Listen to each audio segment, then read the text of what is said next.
onlara da salamlarımı göndərirəm. Xüsusilə də Səidə Rəhmiyə. Çox istəyərdim bu gün burada olmaq, Yaşar. Mən sənin yaradıcılığınla tanışam, çoxdan tanıyıram. Amma sənin poeziyanla daha yaxından tanışıydım. Sənin əsərlərinlə heç tanışlığım yox idi, sağ olsun Afaq xanım, onun sayəsində. Çünki Facebookda da yoxsam, mən də bir müddət sosial şəbəkələrdən uzaqlaşmışdım deyə açığı heç görünmürdü.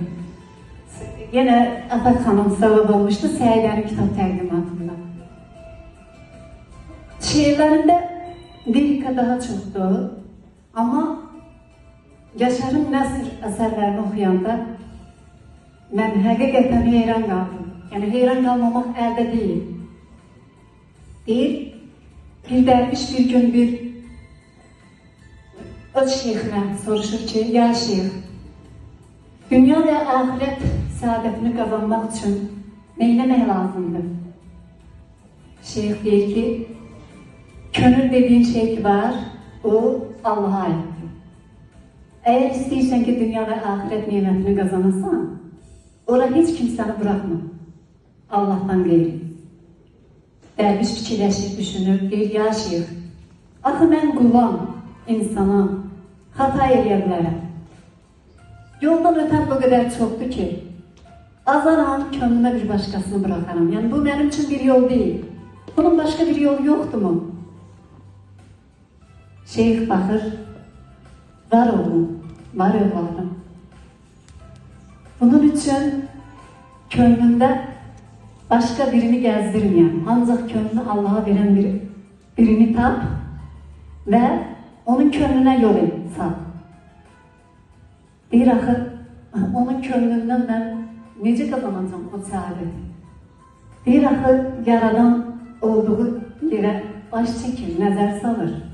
Eğer səndən orada bir iz görərsə, o zaman səni də görər və sən də onu bir yolla qazanmış olarsan.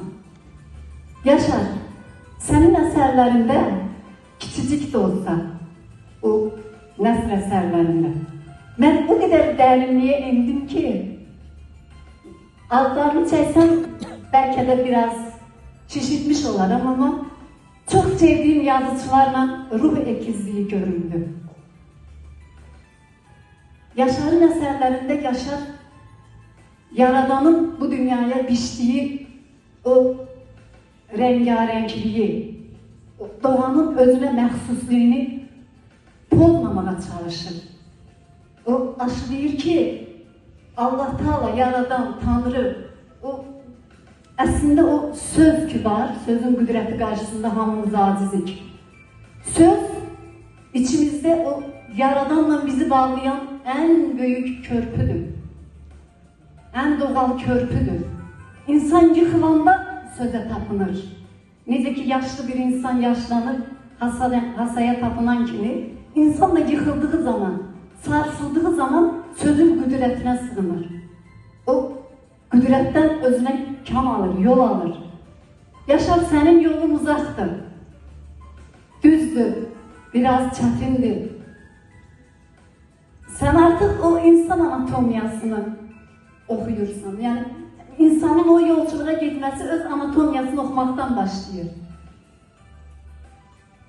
Mən sənə uğurlar arzulayıram, Yaşar.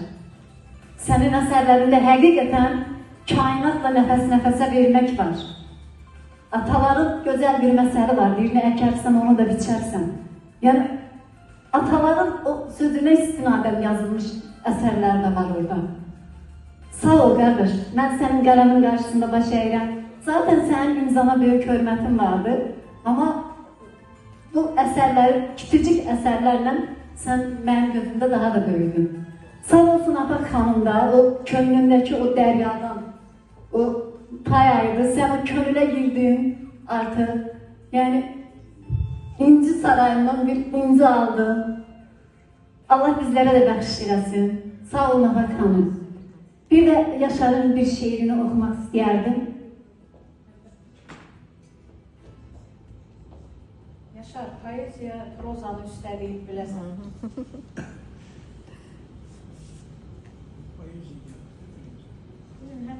yazıçılar, şairlər günü. Şairlər günü olduğu üçün belə də olmalıydı. Maşallah şairimiz de Derya'da. Bəli. İlahi, bu dünya necə boş qalıb. Nə yer var, nə göy var, nə də bir kimsə. Elə bir hər yanı bir boşluq alıb. Cismim də asılıb, boşluqda qalıb. Nəfəsim kəsilir. Havam da çatmır, elə bir dayanıb, qəlbim də atmır. İlahi, ayrılıq deməli budur. Bu yoxluq,